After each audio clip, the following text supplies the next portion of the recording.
अस्सलाम वालेकुम रहमतुल्लाहि व बरकातुहू। उम्मीद है आप सब लोग खैरियत से होंगे। आज आपके सामने हम ग़ज़वा बदर के कुछ सवालात और ग़ज़वा ओहद के और ग़ज़वा बनु कैनुका के हवाले से आज कुछ सवालात आपके सामने इंशाअल्लाह ताला डिस्कस करेंगे।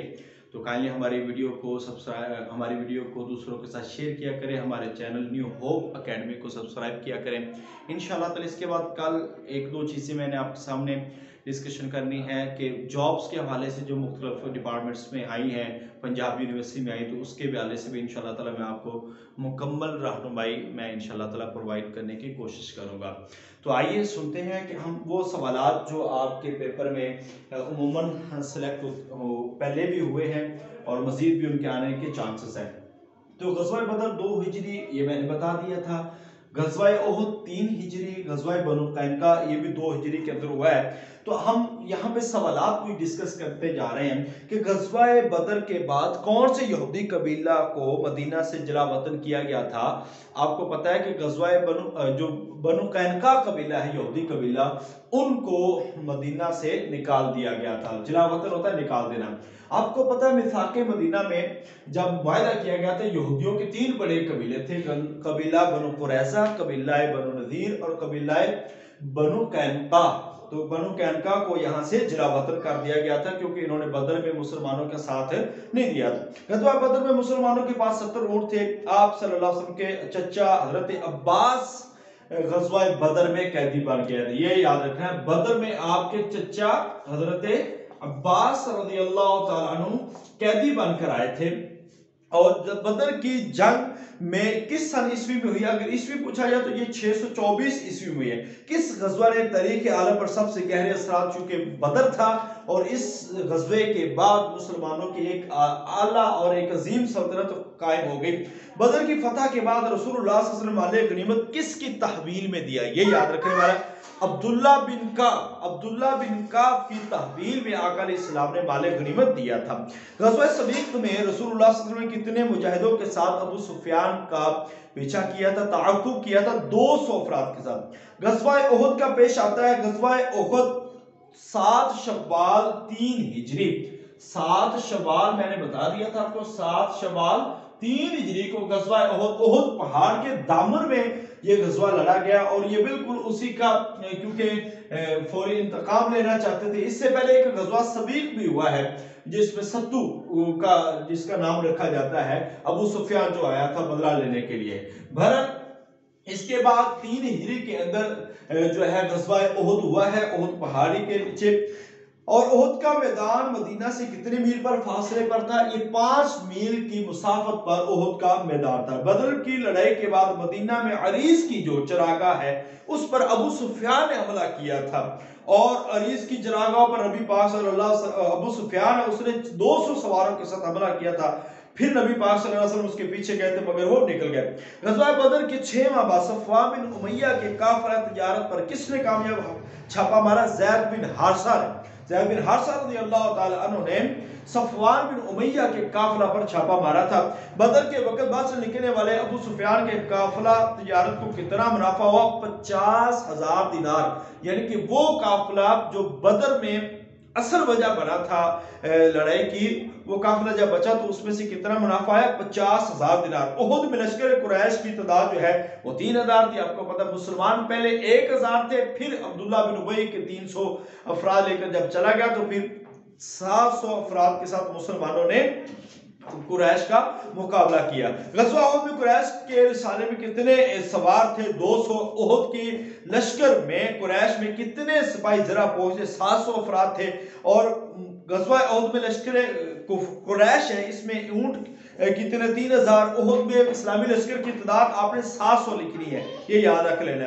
ग़ज़वा ओहद में रसूलुल्लाह सल्लल्लाहु अलैहि वसल्लम ने कितने तीरंदाज जबल रिमात पर हज़रत अब्दुल्ला बिन जुबैर रज़ियल्लाहु ताला अन्हु की क़यादत में मुतय्यन किए थे? तो ये 50 तीरंदाज़े थे जिनमें से 40 तीरंदाज़े वो नीचे उतर आए थे जब ओहद का मैदान फतह हुआ। और इसी गलती की वजह से नबी पाक सल्लल्लाहु अलैहि वसल्लम की नाफरमानी की वजह से हज़रत खालिद बिन वलीद रज़ियल्लाहु ताला जो उस वक्त ईमान नहीं लाए थे, उन्होंने पीछे से 200 सवारों के साथ हमला किया और 10 जो हमारे तीरंदाज उनको शहीद करके वो पीछे से मुसलमानों की पीठ के पीछे से उन्होंने हमला कर दिया और इंतहाई शदीद हमला था। ग़ज़वा उहद के मौका पर जबल रिमात पर तीरंदाजों का जो अमीर थे मैंने बता दिया हजरत अब्दुल्ला बिन जुबैर रज़ियल्लाहु तआला अन्हु थे। मैदान उहद में रसूलुल्लाह सल्लल्लाहु अलैहि वसल्लम ने अपनी तलवार किसको इनायत की थी? अबू दुजाना को। नबी पाक सल्लल्लाहु अलैहि वसल्लम ने मैदान उहद में अपनी जो तलवार है वो अबू दुजाना रज़ियल्लाहु तआला को अता की थी। उहद के रोज कौन दुश्मन की सफ़ों के सामने सुर्ख रुमाल बांध उठ अकड़ कर चल रहे थे? तो हजरत अबू दुजाना रज़ियल्लाहु तआला थे जो अपने सुर्ख रुमाल बांध कर अकड़ कर चल रहे थे और नबी पाक सल्लल्लाहु अलैहि वसल्लम ने इस अकड़ को चाल को पसंद किया दुश्मन के सामने अकड़ कर चलने को। उहद के रोज रसूल सल्लल्लाहु अलैहि वसल्लम का दिफा करते कौन से सहाबी का पांव कट गया और वो लंगड़े हो गए? तो ये हजरत अब्दुर्रहमान बिन औफ थे जिन्होंने नबी पाक सल्लल्लाहु अलैहि वसल्लम के लिए अपना पांव कटवा दिया। हजरत हमजा का कातिल वहशी बिन हर्ब किसका गुलाम था? तो ये गुलाम था अबू सुफियान की बीवी हिंदा का। अबू सुफियान की बीवी हिंदा का गुलाम था। उहद के रोज दिन रसूलुल्लाह सल्लल्लाहु अलैहि वसल्लम का दिफा करते हुए किस सहाबी के उंगलियां कटी? तलहा बिन उबैदुल्लाह रज़ियल्लाहु तआला अन्हु थे जिनकी उंगलियां कट गई थी। उहद की जंग में रसूलुल्लाह सल्लल्लाहु अलैहि वसल्लम पर आने वाला तलवार का वार किस सहाबी ने अपने कंधे पर लिया? तो ये हजरत उम्मे अमारा, ये उहद की लड़ाई में सहाबिया ने जो लिया था ये उम्मे अमारा रज़ियल्लाहु तआला अन्हा है। किस जंग में पहली बार मुस्लिम खवातीन ने मुजाहिदीन की खिदमत के लिए शिरकत की? तो ये ग़ज़वा उहद है जिसमें मुसलमानों के साथ खवातीन भी जो है वो मुजाहिदीन की खिदमत के लिए पेश थी। उहद के दिन नबी पाक सल्लल्लाहु अलैहि वसल्लम के जख्मों पर मरहम जो है हजरत फातिमा तो ज़हरा रज़ियल्लाहु तआला ने लगाई। हजरत हमजा रज़ियल्लाहु तआला का जिगर निकालकर हिंदा बिनते उतबा चूंकि उतबा ग़ज़वा बदर में मारा गया था तो उसने इंतकामन ये काम किया था और हजरत हमजा रज़ियल्लाहु तआला ने उसको कत्ल किया था उस जंग के अंदर। ग़ज़वा उहद में कितने मुशरिकीन कत्ल हुए? 24। ग़ज़वा उहद के बाद किस सहाबी को यहूदी की गुलामी से आज़ादी मिली? हजरत सुलेमान फारसी रज़ियल्लाहु तआला के बारे में आपको बता दें कि नबी पाक सल्लल्लाहु अलैहि वसल्लम ने ये फारस से चले थे और इनके बारे में ये भी फरमाया था कि अगर दीन औज सुरैया में भी होता तो सुलेमान उसको पा लेते और ये भी फरमाया कि सुलेमान हमारे अहले बैत में से है। सानिया रजी के जिम्मेदार सुफियान बिन खालिद हज़ली का सर काट कर कौन लाया था? तो ये हजरत अब्दुल्ला बिन अनीस थे। हजरत हसन रज़ियल्लाहु तआला 3 हिजरी में पैदा हुए। ग़ज़वा बदर सानी में अबू सुफियान कितनी तादाद में लश्कर लेकर आया? मक्का से निकला 2000 के। ग़ज़वा बदर सानी याद रखिएगा। अबू सुफियान के चैलेंज के जवाब में रसूलुल्लाह सल्लल्लाहु अलैहि वसल्लम ने अपने सहाबा के साथ बदर में दुश्मन का इंतजार कितने दिन किया? 8 दिन, चूंकि अबू सुफियान चैलेंज कर गया था।